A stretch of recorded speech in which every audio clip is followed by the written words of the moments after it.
All right, I'm going to call this meeting to order. An executive session was held in advance of this meeting to discuss personnel, contract, and other legal matters. If everybody could stand for the Pledge of Allegiance.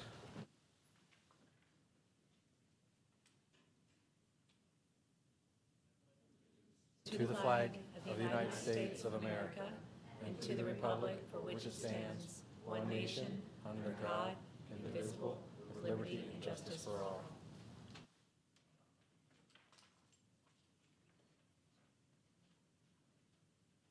Okay, I'm looking for a motion to adopt the agenda.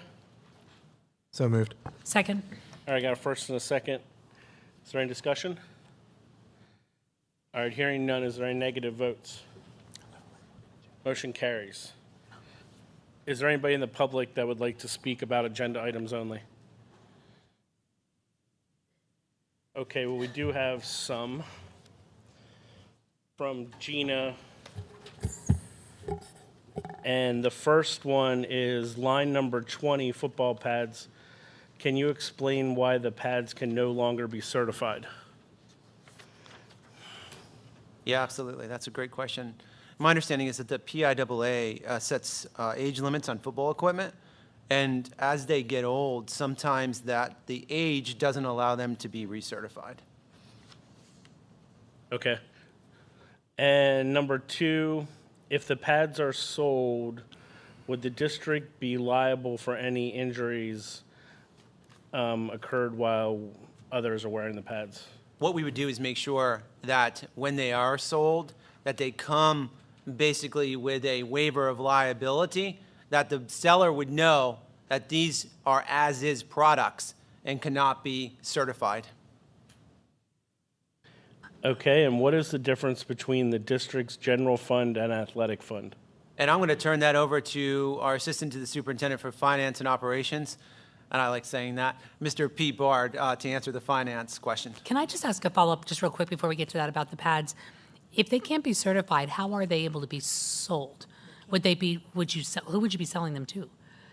Somebody not in the PIAA. He's somebody who may use those for maybe Like an adult team or like that something could be like an that? adult Or like team. That? Okay. Yeah, All right. yeah. Or somebody wants to practice wearing them to run in. I'm not sure if that's a conditioning thing or not, but it wouldn't be able to be sold to a school or even to a little any developmental team. I wouldn't be comfortable selling them to. Okay. All right, thanks. Thank you. For the answer to number 3, about the difference between the athletic fund and the general fund, there is no general difference. All the money in the athletic account flows through the general fund.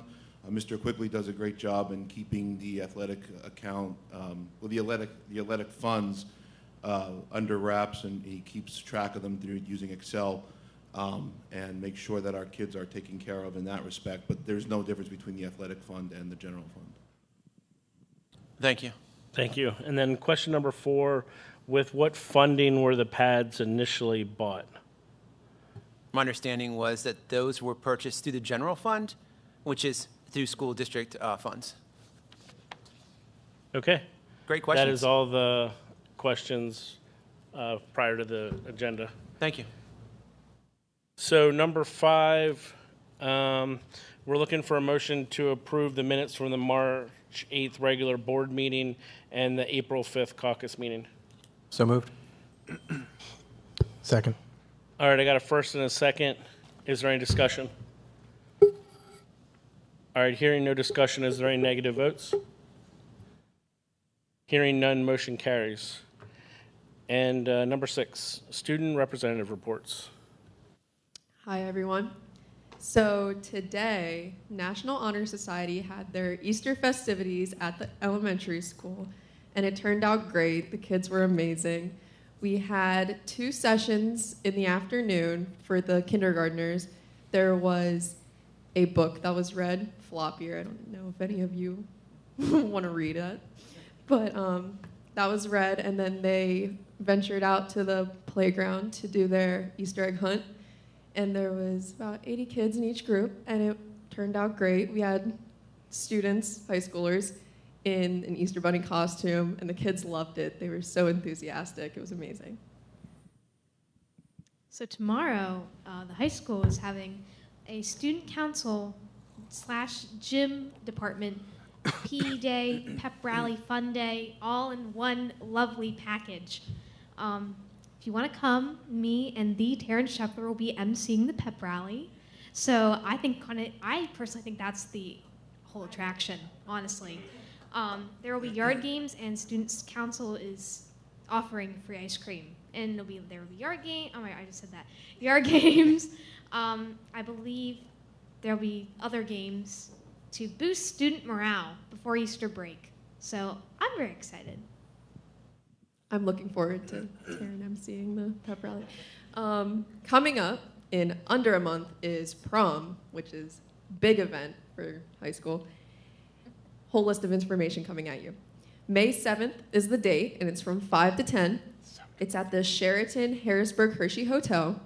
Tickets are on sale from April 22nd to 29th, and they cost $60. This includes meal and attendance and everything. Court nominations were voted on and will be released and then voted on for King and Queen. Guest passes will need submitted to Mr. Fortelka by April 25th, and the forms are now available on the high school homepage. In sports, my favorite part, there's a track meet tonight. I was just there. I can say that we did very well. We won all of our relays. Jumpers did well. I assume our throwers did well. I know, I have great faith in our throwers. Baseball has a steady start. And then I went out to a softball game last night, and they won by 1 point. It was a very good game. Came in clutch. Yeah. They're doing really well, and the kids are really excited to be out there and to be winning and to be representing our school. Yeah.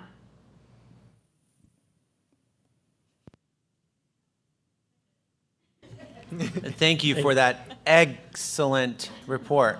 You were waiting for that. Oh, Been keeping that in your pocket all year. At this time, I'm proud to introduce our partners just down the road from Cumberland Perry Career and Tech Center, our administrative director at Cumberland Perry Career Tech and Technical Center, to give us some updates for CPCTC and all of the great happenings that are occurring there. So, Mr. Justin Brune, thanks for joining us.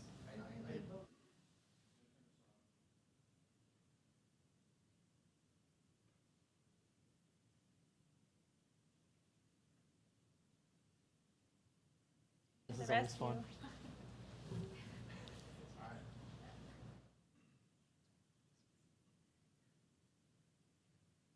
I appreciate the opportunity to come and talk to you tonight.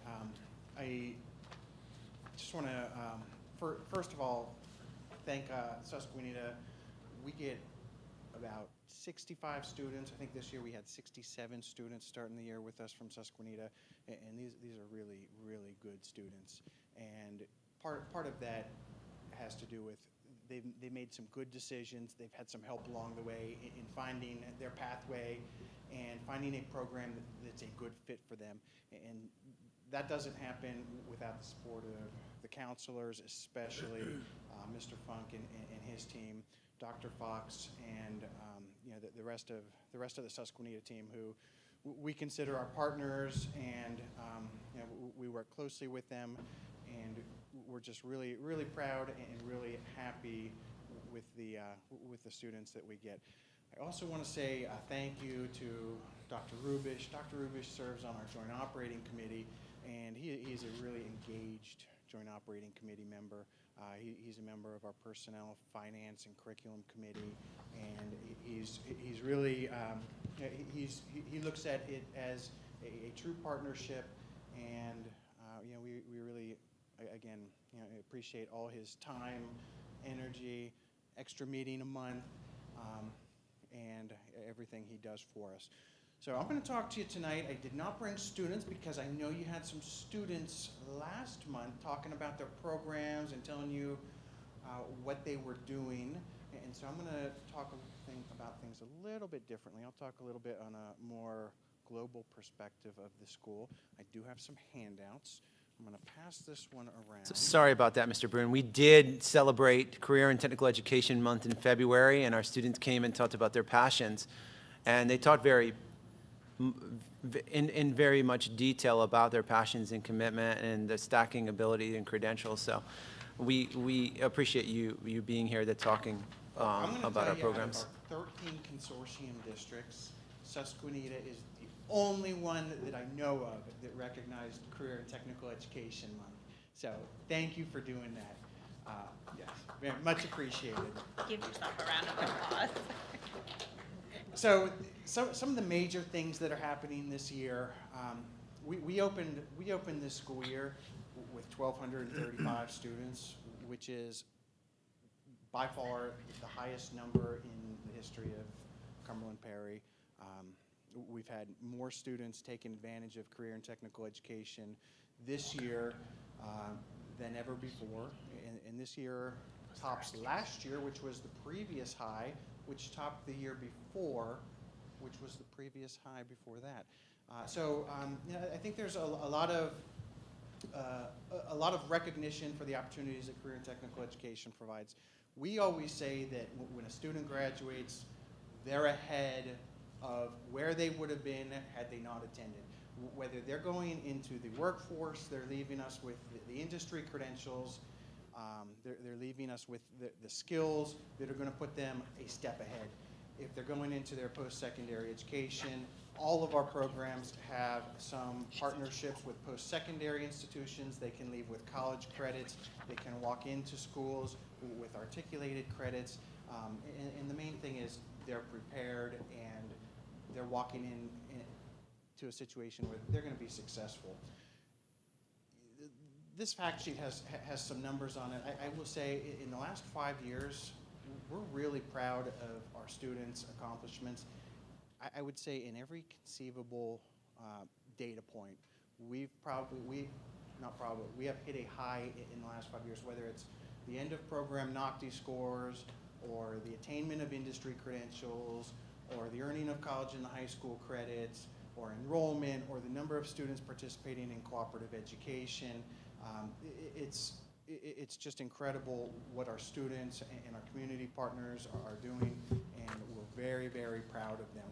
So this next handout I'm going to give you has some information that is a little bit more specific to Susquenita. It's going to give you enrollment and budgetary numbers. Thank you, Dr. Rubish. I'll take that top one.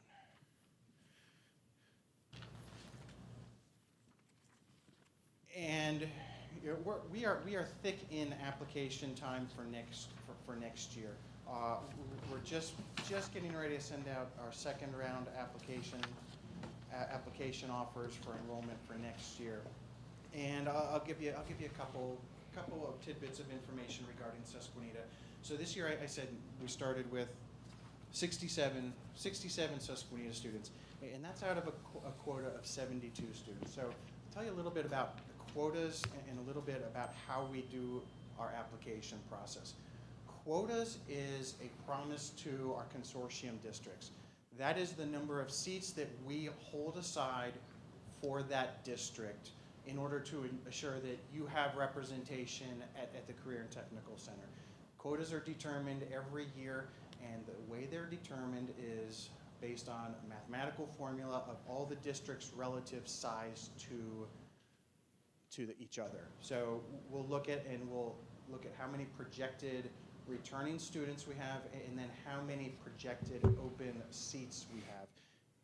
And then we divvy them up to each district according to size. And then we go a little bit more into the weeds. We'll do it program by program to try and make sure that every district has access to every program to the extent possible.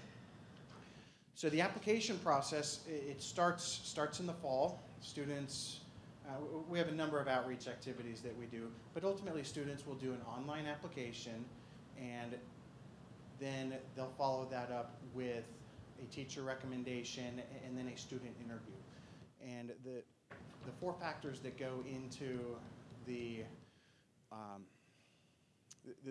determination is attendance, grades, the teacher recommendation, and then the career readiness interview. And we're basically trying to make sure that students are making a knowledgeable decision. They know what they're getting into. Trying to make sure that we're putting them in a position where they're going to succeed.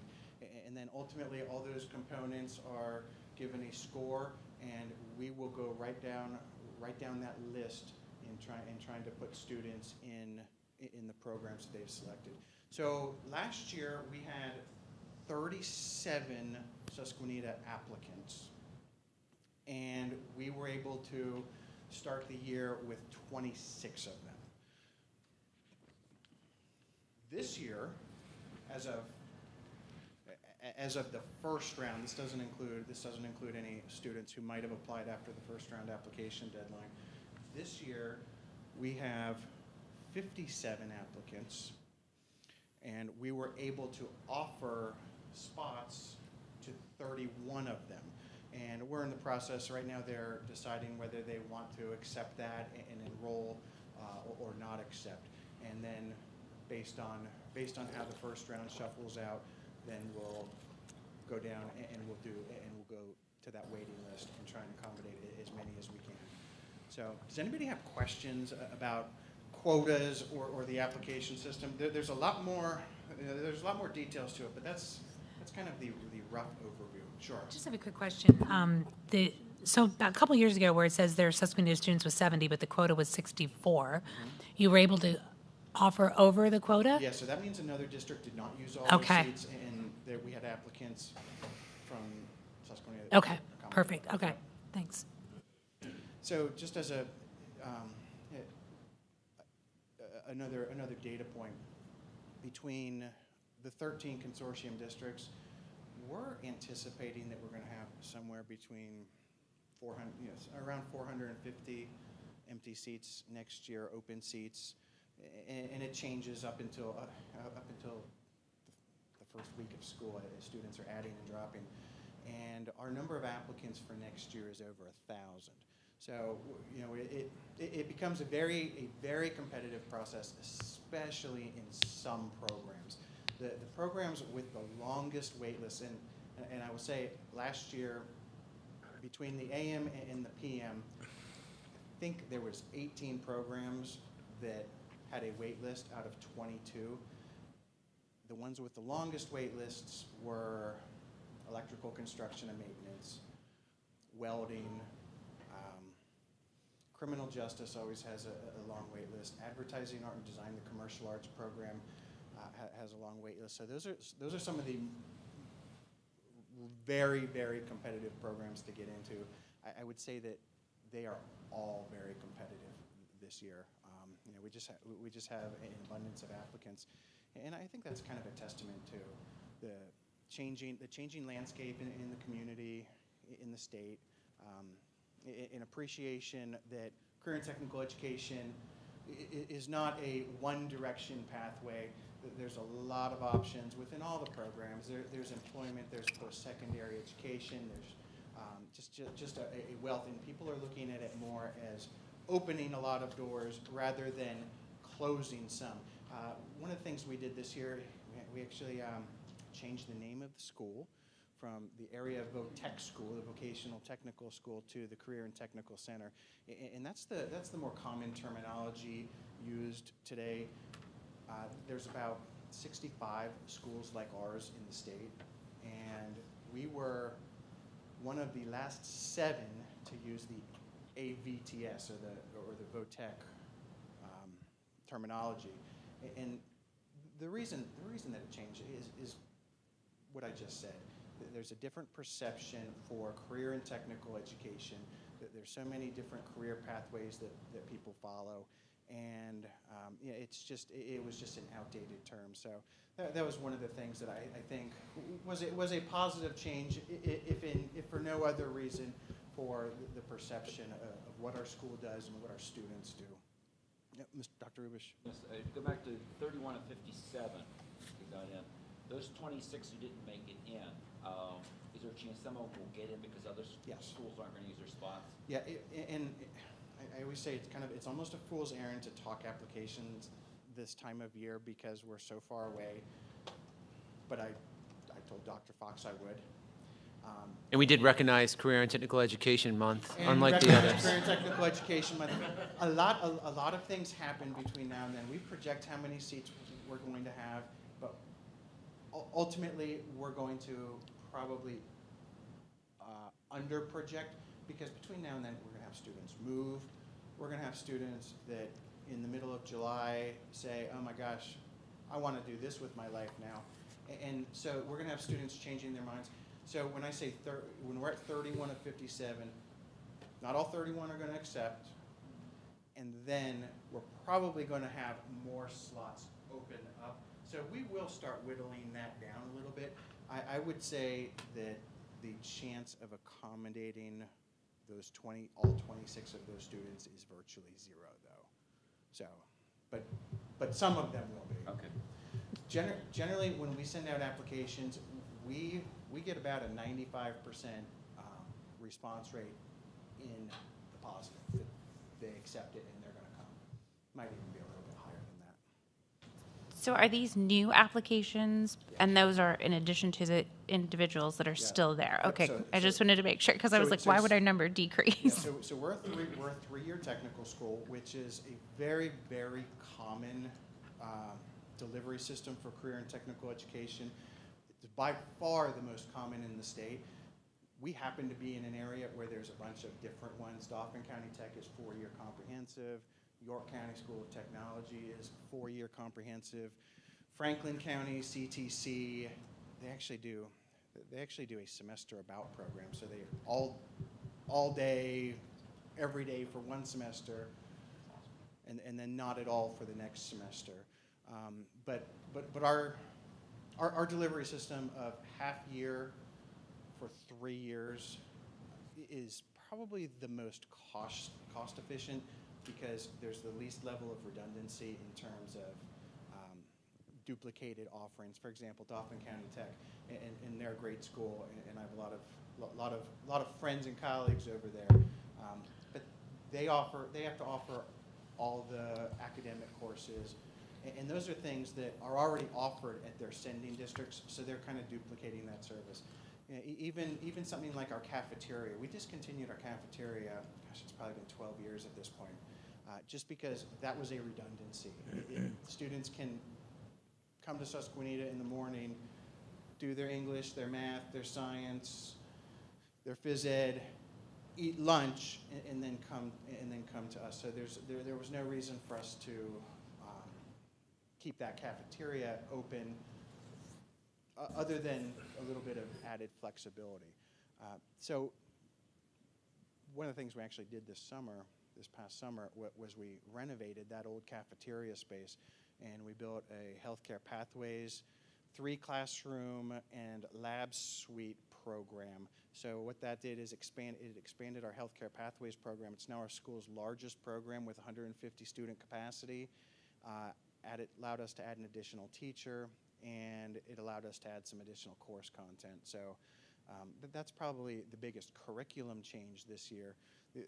Another change that we did, since I just mentioned that Susquenita students will take their English, their math, their science in the mornings here, and then come over to us for the PM. One thing didn't fit in that half-day schedule, and that would be social studies. So they'll take social studies with us to make sure that they're earning their graduation requirements. So while they're with us, they spend just about 3 hours, and part of that time is a 40-minute social studies block. We just added government and civics this year. We always had American studies and world studies. Adding government and civics now allows us to keep students on whatever sequencing that their sending district does. So instead of trying to fit them into our sequence, we can just keep them where they are. So if things don't work out, if they need to return to the sending district, they're on that same that same trajectory that they would have been. Any other questions on that? Yeah. Yeah, so when you were saying about that we'll have some students that are kind of in that wait mode right now. Yeah, So when you, if you have a student that declines and they were in the criminal justice major or the offering, do you go to a criminal justice person on the wait list, or is the wait list done as the next person in line? So we break it out not only by district, so we try to give, this district, this number of seats, but then we try to break it down by program too. So let's take criminal justice, because that's a good example, which will have a wait list. So we'll line up all the candidates, and we might say, hey, we have 12 open spots for next year.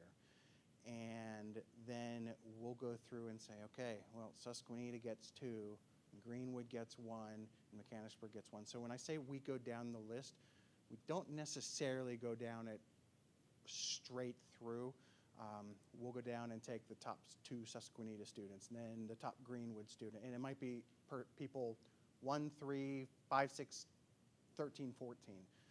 So then if we have someone decline, we will try to, if there is another candidate from that district, we will try to accommodate that student, yes. That's a good question. Any other questions on that? The enrollment and the quotas is always kind of an interesting part of running the Career and Technical Center. And we have, with 13 consortium districts, we have 13 partners, and we want to make sure that they all are represented, and we accommodate as many of their students as we can. Yeah.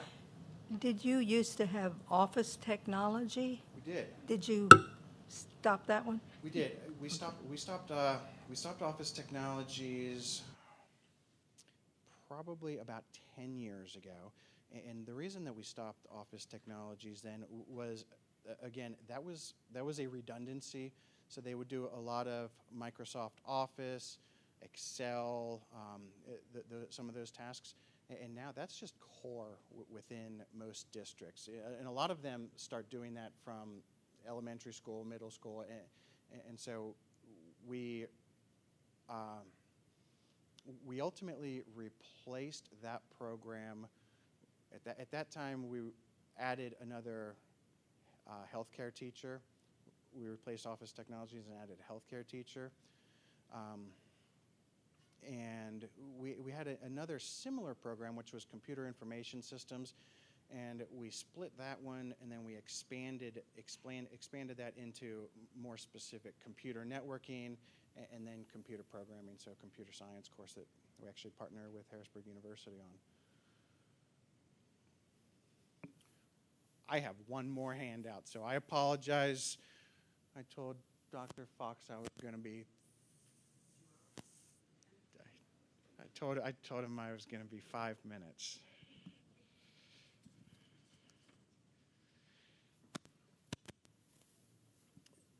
This last handout. This last handout is a communication that you may have been sent already.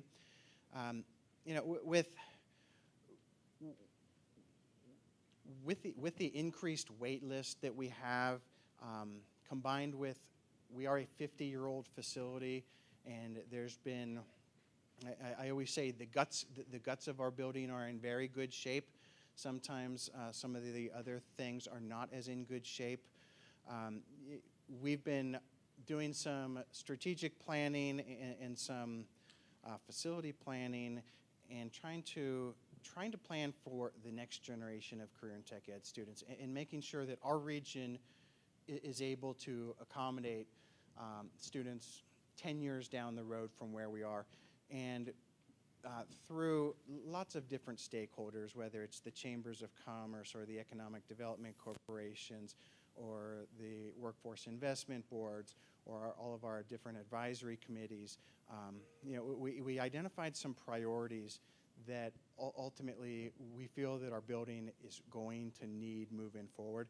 And this is still in the developmental stage, but I just want to give you some information that there may be, and I would say likely, a decision coming to each of our districts within the next couple of months to half a year.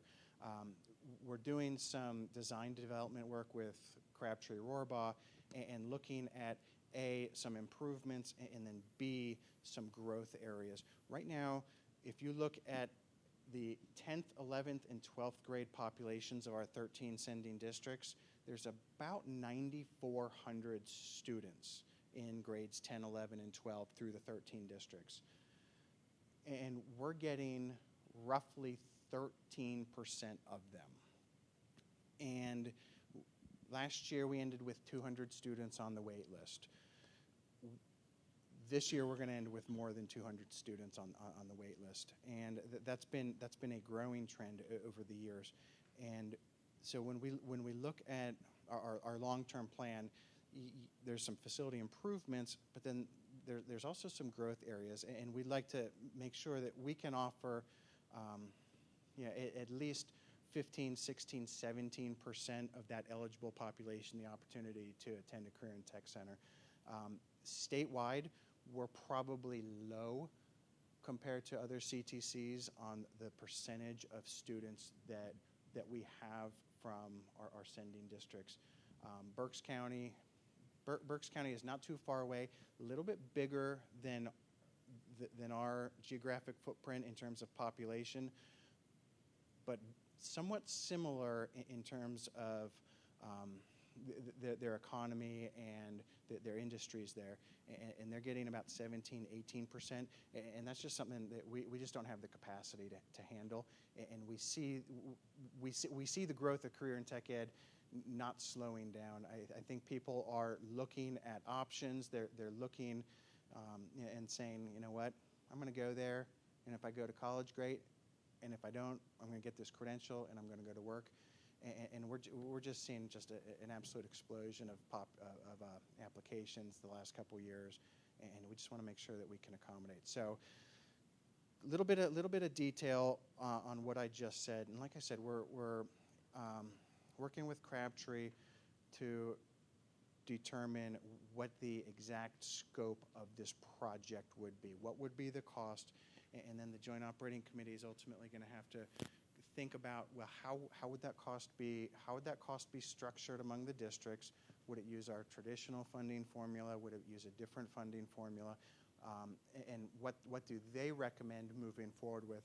But then ultimately that decision is going to come down to each of the boards of our 13 districts. So I would say when that time comes, we'd certainly appreciate your consideration for that, and it's probably likely that I'll be back to talk in a little bit more depth on that topic at that time. So, does anybody have any other questions? Yes, Dr. Can Rivers. you talk a little bit about some of the new programs you're anticipating implementing?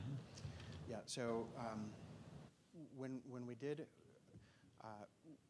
we did our analysis, and I mentioned all the workforce groups that we leaned on in that process. We also looked a lot at just the Department of Labor and where the jobs are and what's out there and what we have and what our districts have and more importantly what we don't have. And some of the targeted growth areas would be in adding to our adding a pre-engineering program to our manufacturing cluster. We have the big three in manufacturing. We have the electromechanical, we have the welding, and we have the machining. And then adding that pre-engineering component would kind of round that one out. In the service sector, we would like to pair our criminal justice program with a fire and rescue program. In the construction area, we have the major ones, and if we were going to pick some, we would want the ones that we have: the carpentry, the HVAC, the masonry, the electrical, the horticulture, landscaping.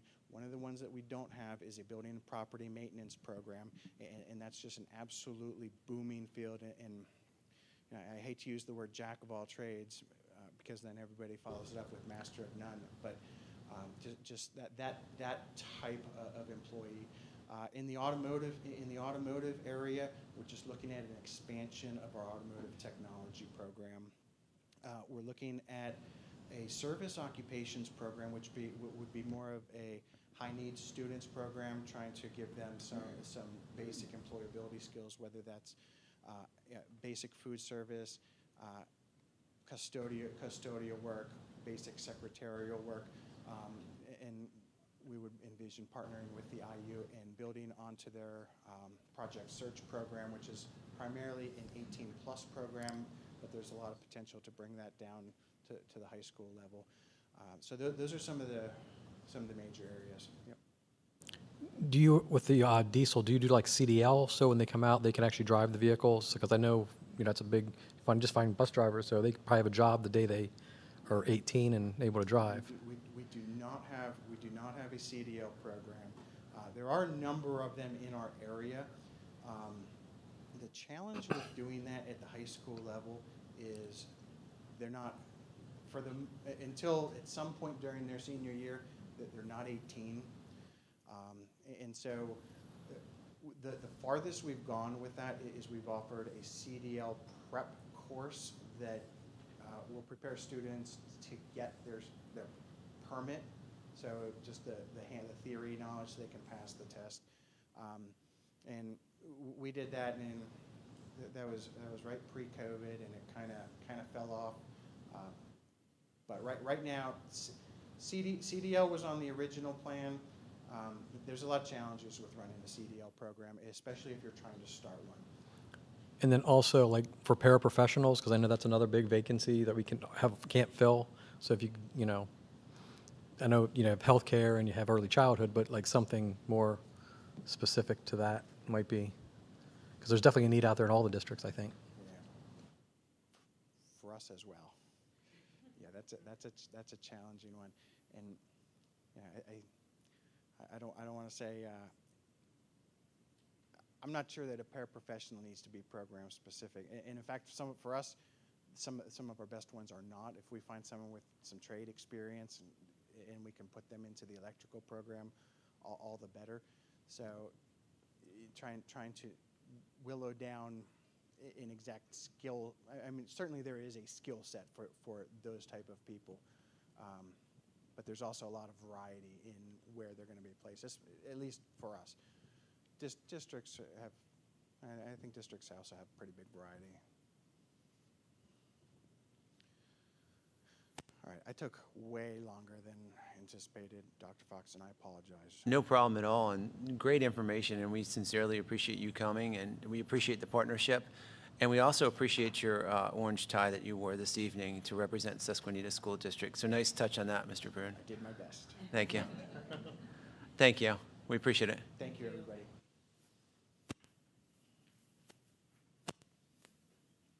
I say we give him a round of applause.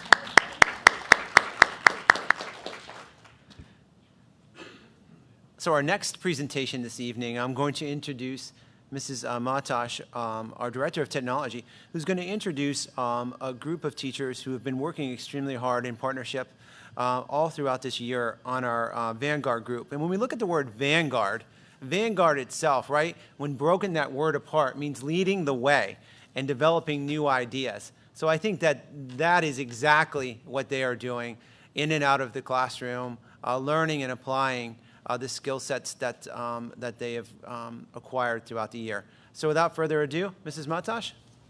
Thank you, Dr. Fox. As you said, we have a Vanguard group in each building this school year, so one group in each building, and they are participating in both in-person and virtual Apple Professional trainings. We are assigned one Apple Professional Learning Specialist, so he's able to meet with them month after month and continue that learning with them.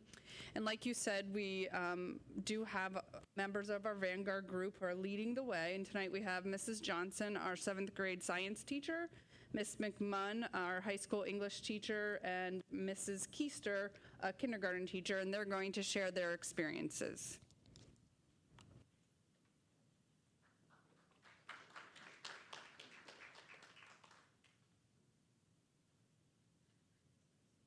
All right. Ooh, look, this is actually low enough for me. That's a miracle.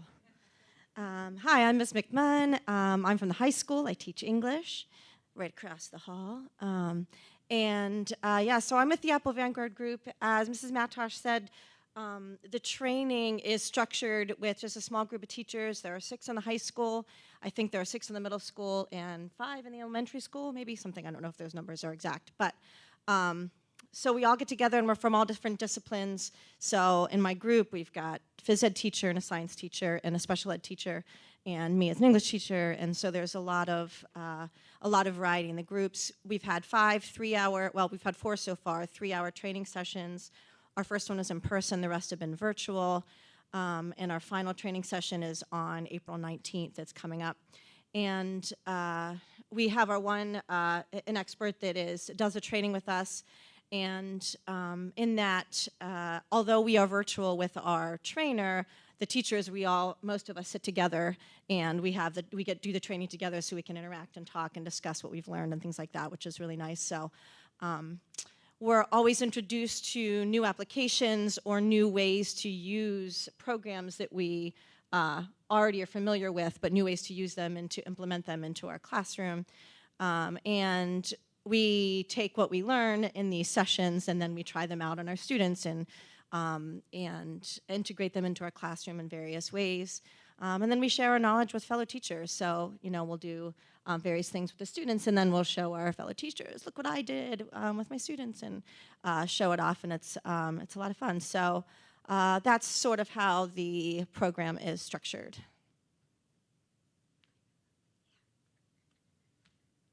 I'm Cara Keister. I'm a kindergarten teacher, so with the iPads, it's actually very interesting to learn how to use them, especially with such a young age group. But for the Apple Vanguard training, how it's important is it shows a new way of using technology in our classroom, so it helps us expand a lesson. So something like just reading a book, you can expand it even further into having them listen to themselves through the iPad. So that's kind of exciting, and they are so excited, especially for 5 or 6 year olds. They're just so thrilled that they can hear themselves come through something. Also, it helps prepare teachers to help just not only their students, but also their coworkers who are not so tech savvy with our students sometimes are even better than what we are. So this kind of helps us keep up with those tech savvy kids. It also helps us become more efficient and proficient with their iPads, and again, just make sure that we are keeping up with those kids, because one of my students will come up to me and be like, hey, watch me do this and do something on the iPad. And with these trainings, it's helping me learn more and how to see that I can implement that even more in my classroom. So that's exciting. And it helps us ensure that we take in full advantage of these iPads and show what it has to offer and what the potential use is. Hi, I'm Beth Johnson from the middle school. I will tell you that when I started this training, I was completely convinced that they were trying to teach an old dog new tricks, and it really has worked. We've gone through, at the middle school have gone through 6 of our trainings already, and there's 6 of us involved in it, and they've showed us some simple tricks on the iPad, some shortcuts and things like that. Also, some of the latest updates of things we can use, like translators with our ELL kids, which are amazing. Doing voice memos, using apps like Keynote, Pages, Clips, iMovies. Last week we were playing around with a green screen, which was pretty fun. It gives us useful and creative ways that we can integrate those things into our classroom. And on our team, we have people from all disciplines, so it's fun to see how everybody from all the different disciplines are kind of integrating these things. I know me personally as the old dog, it gave me some confidence of walking in with a classroom full of kids who knew a whole lot more than I did about an iPad.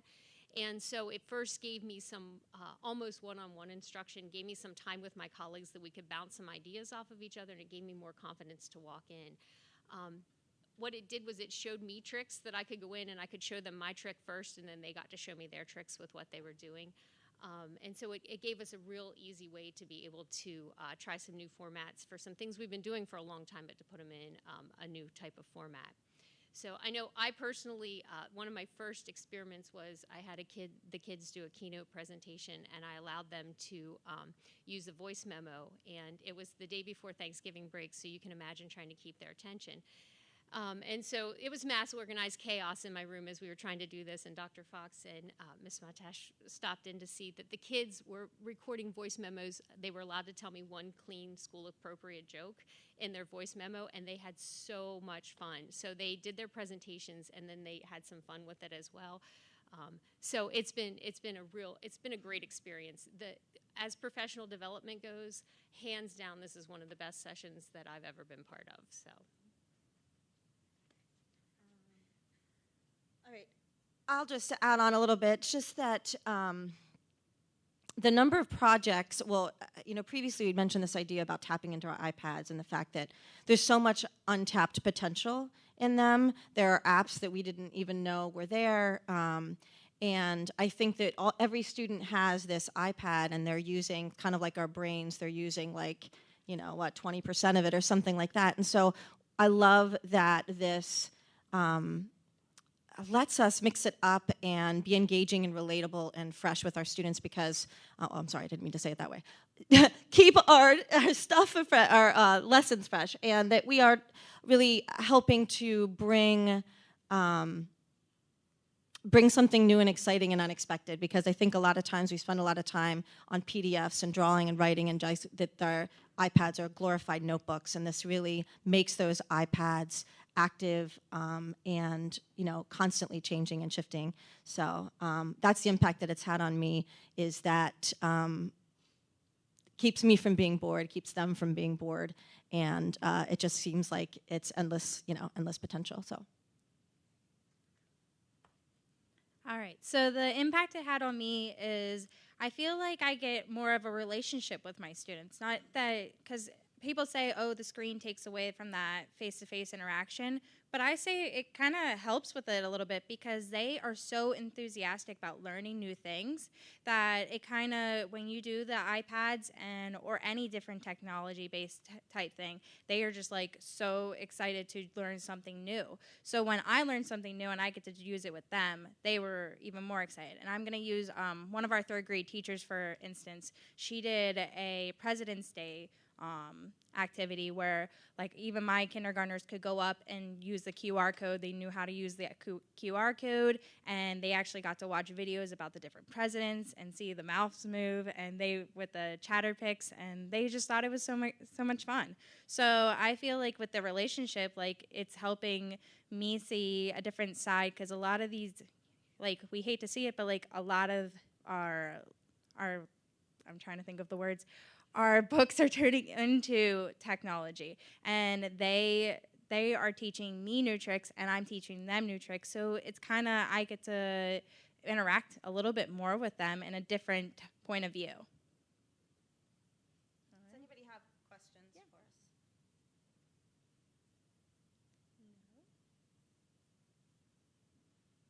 No? Absolutely. I not a question, but just a thank you.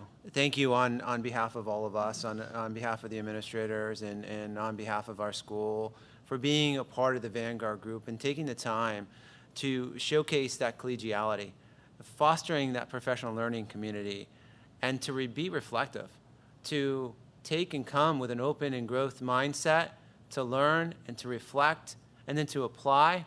And I love that professional learning community that you've built and that network that you've built too.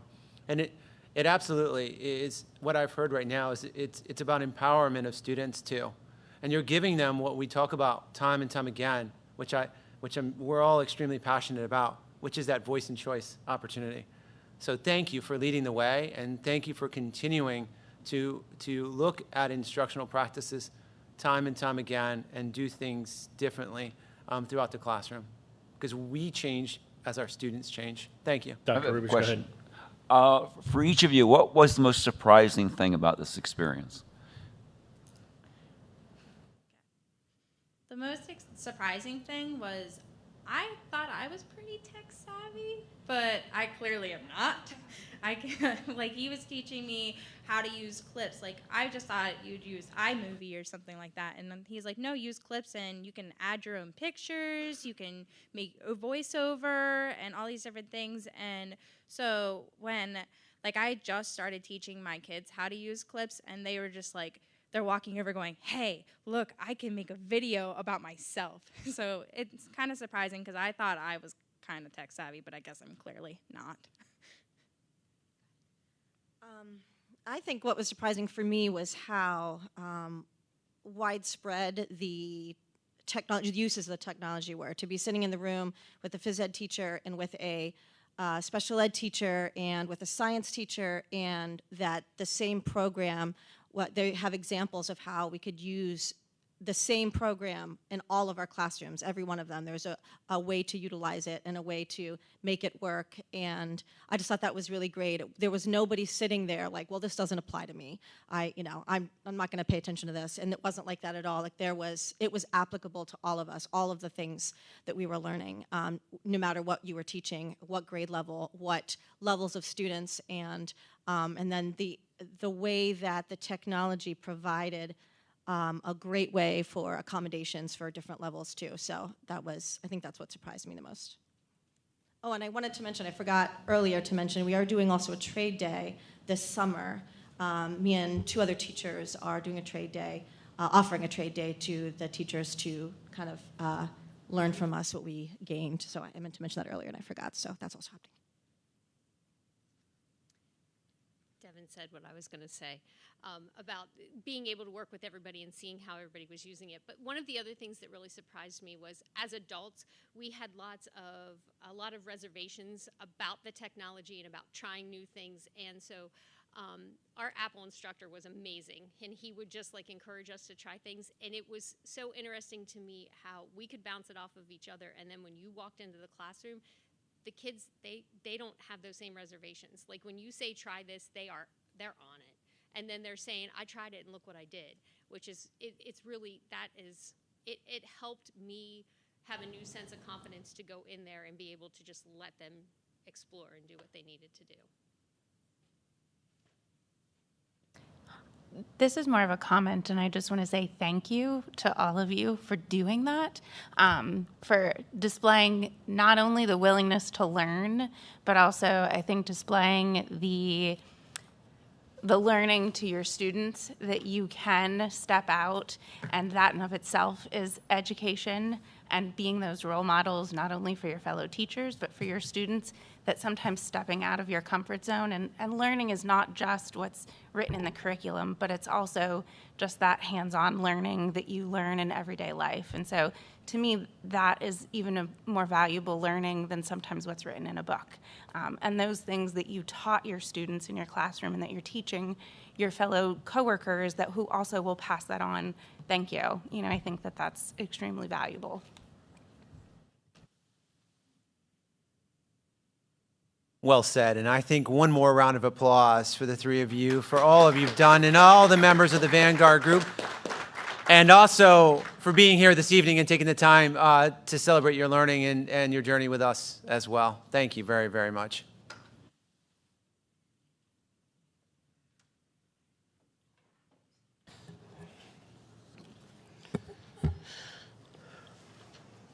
All right, next is number 7, looking for a motion for B and C. So moved. Second. All right, I got a first and a second. Is there any discussion? What happened to A? Did you not say A? It doesn't say we need a motion for A. They're just reports. Oh, okay. Correct? Yeah, that's what I thought. All right. So is there any other discussion? All right, hearing none, is there any negative votes? All right, hearing none, motion carries. Next, I'm looking for a motion for charter school funding reform. The motion is to approve the resolution to revise the existing flawed charter school funding system for regular and special education. So moved. Second. I already got a first and a second. Is there any other discussion? Can I third it? You can third it Yes, I'd like to. and fourth. All right. Is there any negative votes? Hearing none, motion carries. Number 9 is a motion to approve the agreement with parents of students number 100308 and the district to authorize the board president to sign any necessary paperwork to execute the same. So move. Second. I already got a first and a second. There's no discussion on this item. Is there any negative votes? Hearing none, motion carries. Next is 10 personnel. we're going to look for a motion to move A through F. So moved. Second. I already got a first and a second. Is there any discussion?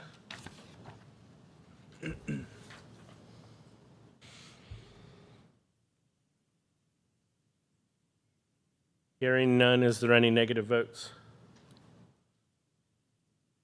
Hearing none, motion carries. Next, I'm looking for a motion to approve the following teachers as summer camp coordinators to be paid with ESSER's money. So moved. Second. I already got a first and a second. Any discussion? All right, hearing none, is there any negative votes? Motion carries. Number 12, a motion to approve Trayer Physical Therapy for provision of athlete training services for 2022-2023 school year at a rate of $40,760. So moved. Second. I already got a first and a second. Is there any discussion? Just a question, does that just cover the cost of the athletic trainer, or does that include supplies as well?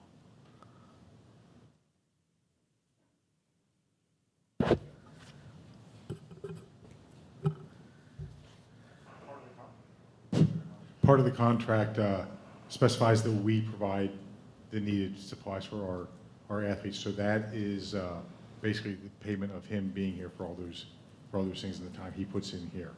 Other things in the contract are like little things like the signage we put in the stadium. They send us the thing and we have to display that and things like that. Upon taking this last fall, when I first met with Tyler, supervisor, he informed me that their prices were going to go up a little bit. They've had a corporate restructuring and everything else, and but honestly, I mean, from the trainers I've worked with, not only here but when I was at Boiling Springs and my kids at East Penn, Tyler's really outstanding. Oh yeah, he's great. So, and I'm just thinking, yeah, there's some yeah. things that he could probably use that we don't have, like Oh, yeah. a place Oh, yeah. kid can get in with ice and get an ice bath because Yes. Yeah. there's some We just stuff. don't have, we've talked about it, I just don't know where we could create space for the things that I'd like to see us have. Yep. Thank you. Any other discussion? All right, hearing none, is there any negative votes? Motion carries.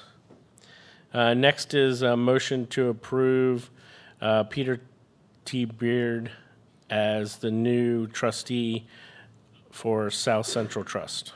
So moved. Second. And is there any discussion? Hearing none, is there any negative votes? Motion carries. Next is a motion to approve a memorandum of understanding between Susquenita School District and the Deacon Family Life Services to develop and implement school-based drug and alcohol counseling. So moved. Second. Is there any discussion? All right, hearing none, is there any negative votes? Motion carries. Next is a motion to approve Board Discipline Committee's recommendation for student 011807. So moved. Second. Got a first and a second. No discussion on this. Is there any negative votes? Hearing none, motion carries. Next is motion to approve Board Discipline Committee's recommendation for student 042707. So moved. Second. Got a first and a second. With no discussion, is there any negative votes? Hearing none, motion carries. Dr. Rubish, number 17. Yeah, I don't know that there's anything I need to say on number 17 after that fine presentation by Mr. Bruin. So we'll move on to the Susquenita Blackhawk Foundation. Can you get me a picture of the fish? All right, there we go. Okay. This is our latest project that we did with the Perry County Council of the Arts. They paid for a resident artist to come in, and they did this with the middle school students. It's made out of glass, colored glass, and they did this for 2 weeks.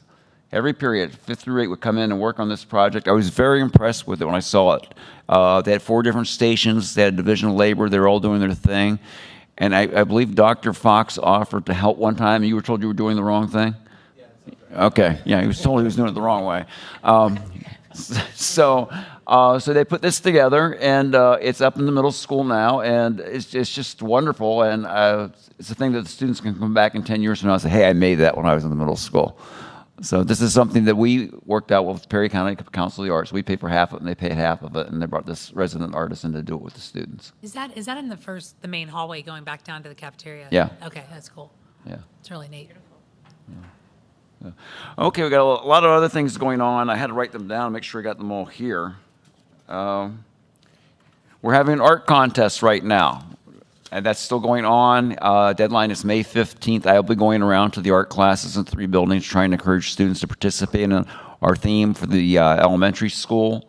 Since this is the 50th anniversary of elementary school, we're having an art contest. Do that, $100 prize, first prize, so get your paintbrushes out. Everybody can enter. There is an adult category. Golf outing is coming up June 24th, and we had our first entry the other day, a team of 4. 3 of those individuals are in the room tonight. And one of them, I never knew that he played golf before, so I guess we'll see. He never has. Hey, do you want the money or not? Yeah, we want the money, right? Okay. So we'll be doing advertising for that, trying to get golfers. If you know anybody who plays golf, please reach out to them. You can register on our website there. It's real simple to register. Encourage them to do so. It's for a good cause. We're going to have a good day of fun, free food. Prizes, you have a chance to win a new car. You get a hole in one, a certain hole. So, everybody join. Lastly, we're exploring with the Lions Club. This is brand new. We're having a wine festival in the fall, September or October. We're just getting this off the ground now. We're starting to investigate it, and I don't have any details yet because we just started, but we're looking forward to that too as a fundraiser. So a lot going on with Susquenita Blackhawk Foundation at this point. Thank you.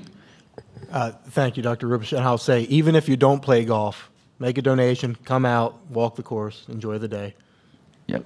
Free food. I'm sorry, what?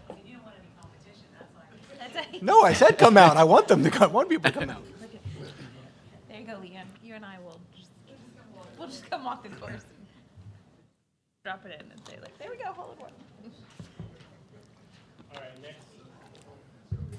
next is a list of meetings. Our caucus meeting is May 3rd, and our regular board meeting is May the 10th. Informational items, deposition of the football shoulder pads and projector screens, pull-down maps, and a bunch of other stuff. And administrative reports. Thank you. You could use that in your basement as a Are those projector. the old, like, pull-down maps from the wall? Oh. Those are like archaic. Those are, yes, like, you can't get rid of those. You're dating all I think Marcy wants a map. Are they pre-World War II? There's a possibility. Do you have any that are sponsored by Skittles or Starburst? Starburst? So definitely an exciting time as we enter the 4th marking period this year, and we have a lot of exciting events that are going to be touched on, and were already touched on by Cadence and Taryn, who do an excellent job of providing us so many different events, and their reports as students are so valuable to us, so we appreciate all of their time throughout all of our meetings. So good luck to all of our spring athletes as they continue with their season. A special thanks to our coaches, because without our coaches and volunteers, our game staff, our event staff, our trainer, our athletic director, our buildings and grounds, it's really a total team effort. And without that team effort, we would not be able to compete at such a high level.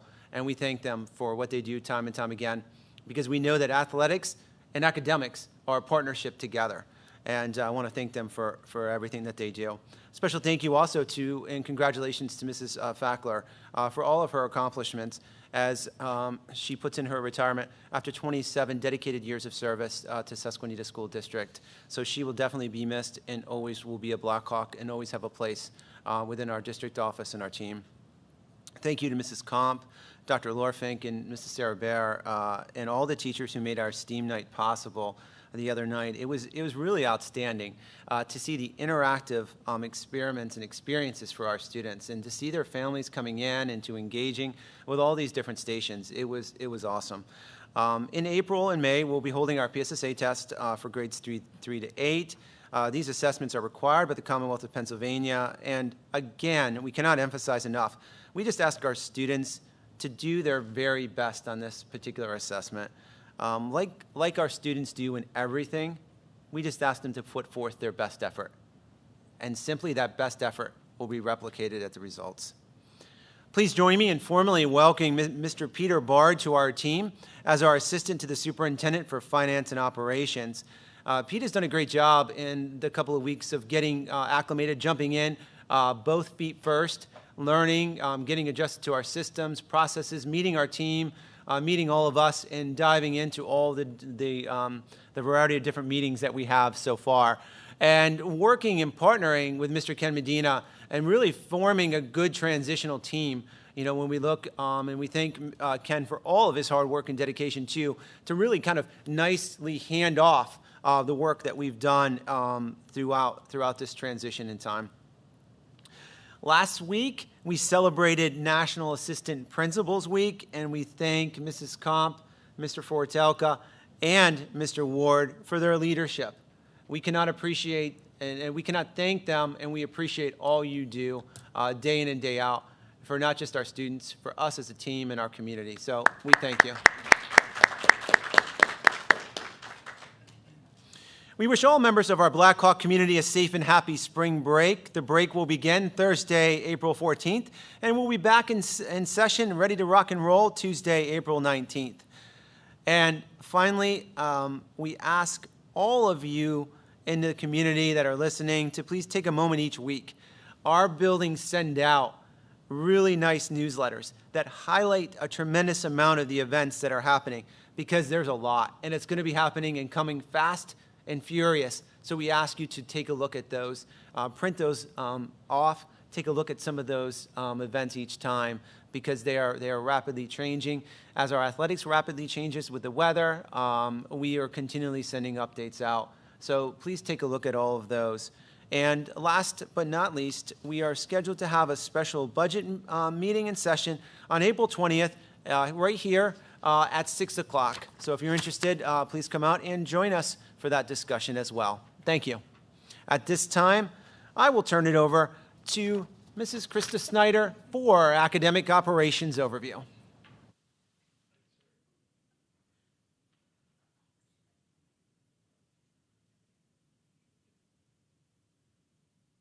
Good evening, everyone. Just want to reiterate about the PSSA and Keystone exams. I know Dr. Fox just mentioned them, but we are sharing family information on the website with a district letter, and Dr. Lorfink and Mr. Ward have also sent out letters on behalf of the elementary school and the middle school as well. So if you need any of that information, it can be found on the website. I also want just to say we're really excited that tomorrow is going to be the release day for our trade day catalog for our staff. We've been working very hard, and I can't say enough about the staff and the administrators and their help in putting all of this together. So you saw a draft last week at the caucus meeting. What we will hope to send you is a more interactive version tomorrow that you can see some videos and some other things that we've added since you last saw the document. And then finally, we're really excited to have entered a dual enrollment and articulation agreement with Central Penn College. So this is a really exciting addition to our academic catalog, and we will be partnering with them moving through next school year. That's all I have. Thank you. Thank you very much. And we'll go over to athletics. Fresh off of a track and field meet, Mr. Quigley.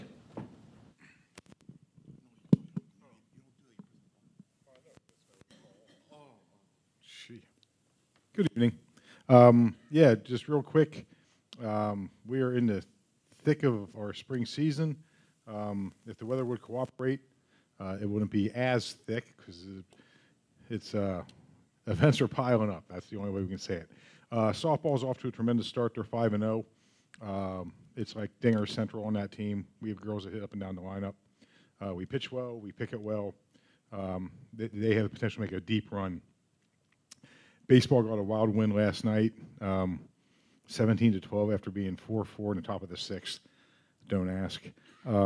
But they're playing better. They're 2-3 and going into a big stretch in the league that if we find a third pitcher, we're going to be tough to beat. Track and field came off double wins today.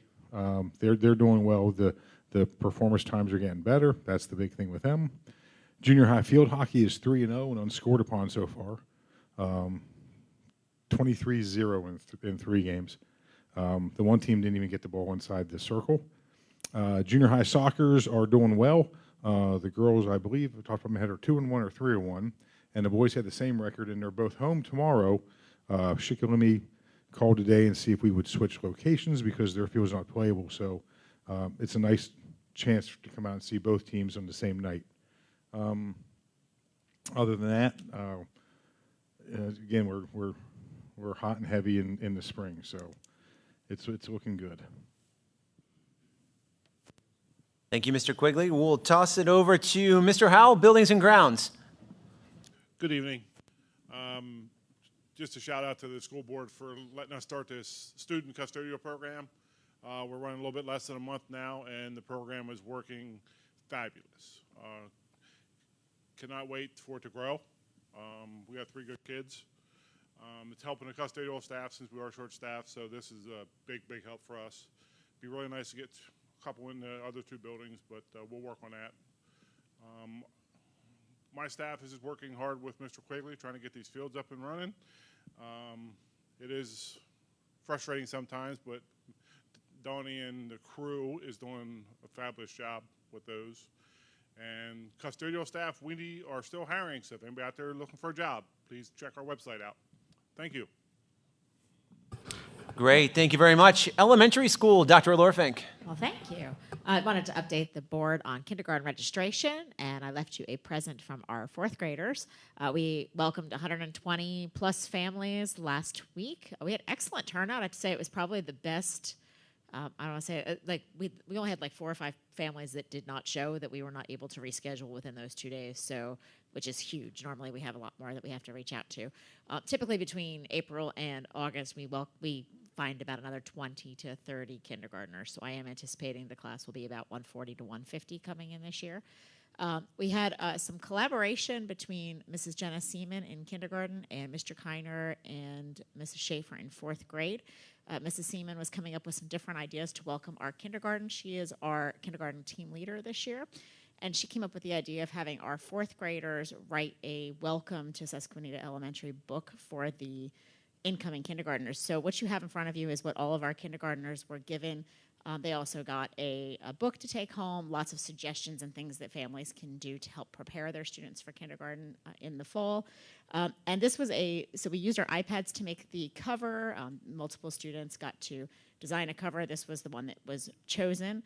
And Mr. Kiner and Mrs. Schaefer, all of our teachers have been working very hard on improving handwriting this year, because while I will tell you we love technology, we also want to make sure our students can write. And one of the things that we definitely have seen coming off of the pandemic and this increased technology is that we are working on our handwriting. And frankly, Mr. Kiner and Mrs. Schaefer, while they are getting better at their using those iPads in the classroom, they weren't ready to fully do this on the iPads yet. So that's the next step in this. But the kids wrote lots of letters. They worked in groups to do this, and then the best ones were chosen to share with our 4th graders. You'll see some hand-drawn illustrations in there as well, so I thought you'd all like that. And we're going to put an electronic copy of this on our website so that anyone who'd like to look at this can as well. Also wanted to share our 4th grade chorus will be singing the national anthem at the Harrisburg Senators game on April 21st. If anyone's interested in ordering tickets, there is a link on our Facebook page if you're interested in that. And we'd love to see you come on out. We haven't done that in a few years. It's April 28th. So the PTO is selling tickets, or of course you can just get them at the Senators game. we're excited to have our kids kind of short notice pulling it together here in a couple weeks, but very excited to be doing that again. Also wanted to share that it is field trip season. We are so excited to get our kids back out and in the community. It's been 2 years, 3 years since we were able to really get out and do this. So kindergarten is heading to Lake Tobias in May. First grade will be going to the Oaks Museum at Messiah University. Second grade went to the Turkey Hill Experience today.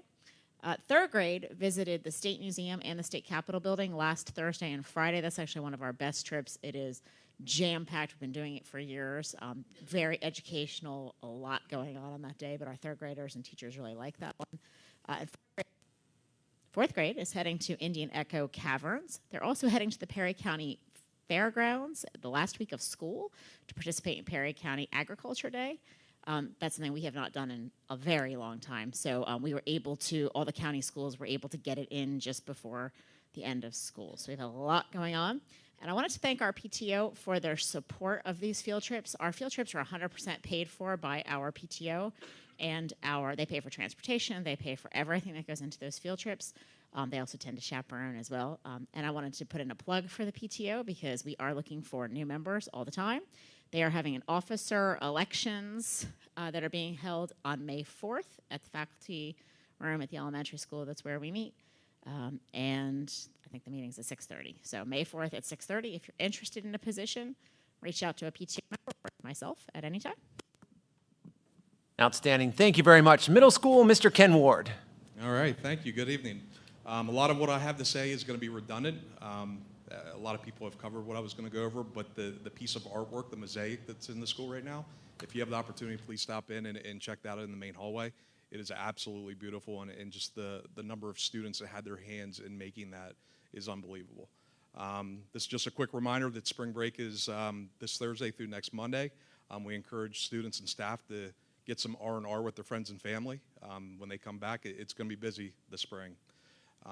Something else that I covered last time I spoke here was the 6th grade students and teachers have been hard at work preparing for the BizTown, the Junior Achievement Program that they're going to be participating in. That's going to take place on April 20th and 21st. Half the students go on the 20th, half the students go on the 21st. The next reminder is PSSAs. Mrs. Snyder covered that. We begin those on April 26th. And we wrap up on the 19th of May with the Algebra Keystones. There will be more communications coming through Blackboard here in the future, very near future. Mr. Quigley, he spoke in regards to some of the sports. Our teams are doing absolutely amazing right now. Actually, my watch is going off left and right from the field hockey coach. They won 10-0 tonight on the road. So they're doing absolutely amazing. And like Mr. Quigley said, tomorrow we have a doubleheader with the boys and girls both playing here on our home turf. Teachers have also been busy preparing 2 great events for our students. On May 12th and 13th, the students are going to have an opportunity to enjoy a pep rally. And then the PTO and staff are planning a fun day for May 23rd. From what I understand, there will be games, inflatables, contests, lunch, a slushy truck, and a dunk tank, which I've been voluntold today that I'll be participating in, which I'm really excited about. That day is also going to be the Senior Hawk Walk, which is going to be my first experience with it, but I'm extremely excited to see this. Lastly then, on April 27th, this is a big one, it's Administrative Assistance Day, and I would like to publicly thank Mrs. Sproach and Mrs. Dressler, our office secretaries, for everything that they do for us. They're the faces everybody sees first thing in the morning.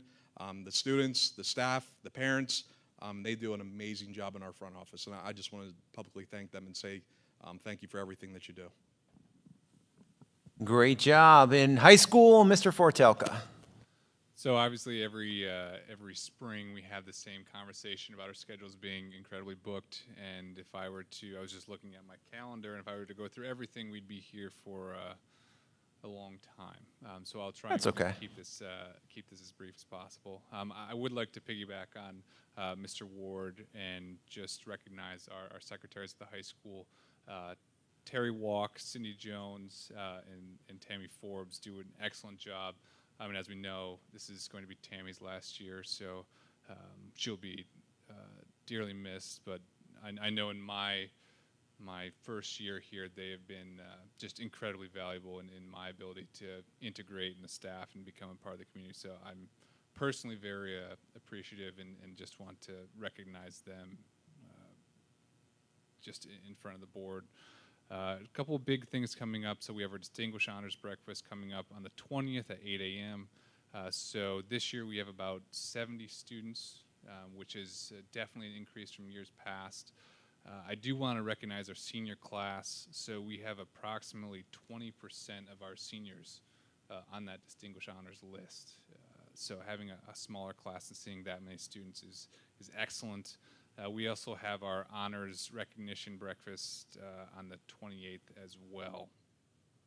Something new coming up tomorrow, which I'm finding myself a part of, is mascot tryouts. So we haven't had a true mascot in a while. I'm not sure why I'm qualified to be on that judging board, but here we are. So that's. Are you judging or trying out? Well, I was invited, so I guess I haven't been told which side of the podium. So more on that, I guess. All right. For tomorrow.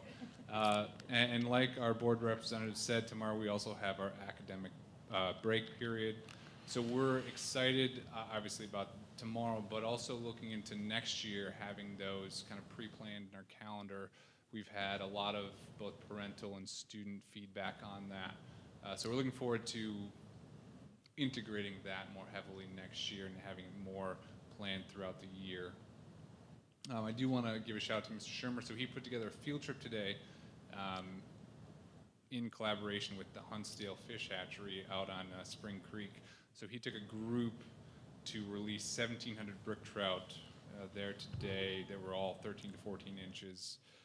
So their group was in with the entire process and did a lot of both hands-on learning and the actual manual labor itself. So that was an excellent trip. It went well. He sent a lot of pictures, and the students really seemed to enjoy that. Some other big trips coming up. The Culinary Disney trip is coming up April 29th to May 2nd. The Spring Band and Choral Concert is on the 4th, and then of course we have prom on the 7th. And one thing, kind of a tradition that we're glad to bring back, is our mock crash on the 6th. That'll be for juniors and seniors, so we're excited to bring that back and have that experience for them. I believe that is everything for me. Thank you very much. And turning it over to technology, Mrs. Matash. Thank you, Dr. Fox. I'd like to let the board know that Mr. Shepler, Mr. Hinton, and Mr. Jacobs recently presented at a conference for online learning. Their workshop session explored how to implement a successful online learning program, so I'd like to thank the three of them for sharing with other districts some of the successes that we're doing here. Also, I wanted to let the board know that, that we are applying for Apple Distinguished Schools once again at the high school. We have been designated 3 different times as an Apple Distinguished School starting in 2015. Mrs. Falzerano, Mr. Shepler, and Mr. Brokus are the teachers leading the application process for us. Mr. Brokus is working on the data portion of it, and Mrs. Falzerano and Mr. Shepler are gathering student examples of the successes that are happening at the school. And this application process, what they're doing is creating 1-minute, 2-minute videos of different teachers and students using the iPad to transform learning. Not only are we showcasing how we're transforming learning in the classroom, but we're also showing different kinds of community events that our students and staff take a part of. So Minithon, the Alicia Lanker floor marathon, so showing different ways that we're helping our community as well. So we appreciate all the work that the three teachers are doing, and the entire staff at the high school is doing for the application. And just so you know, right now, the high school is the only school that is eligible for an Apple Distinguished School. We think our middle school and elementary teachers are doing a great job too, but they're not eligible to apply yet. It has to be using the one-to-one for at least 2 years before applying. So in the future, we'll look at other schools applying. Thank you. Great job. Thank you very much. And once again, thank you, Mr. Shepler, Mr. Falzerano, and Mr. Brokus. Thank you, Mr. Feltoka, and also to Mr. Funk and Mrs. Matash and Ms. Snyder. A great team. It's amazing when you step back and look, and regardless of the direction, it's amazing to look at just the innovative, creative instructional practices that are occurring. And it's really just interesting to see that whole kind of chronological timeline. And the process keeps changing from ADS, and we keep raising our bar as well. So we're excited, and we believe we are doing great things, and it's an opportunity for us to showcase that.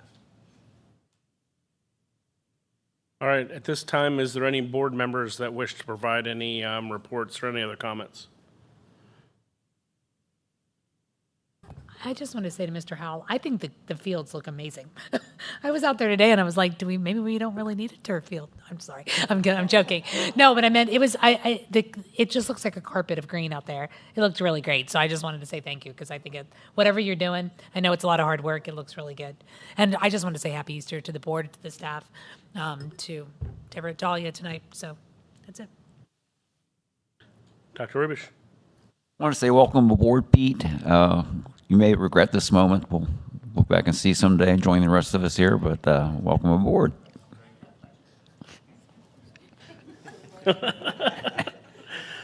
All right, and looks like we have a line at the microphone from the public for public comments. Oh, sorry, Charlotte, I missed you. Go ahead. I have a question, and maybe it's not appropriate for this, but do they still call the special needs kids to stay home for the PSAC test? Because Absolutely not. they used to. They used to. Thank you. Okay. There's no public comments online either. All right, so I'm looking for adjournment. So moved.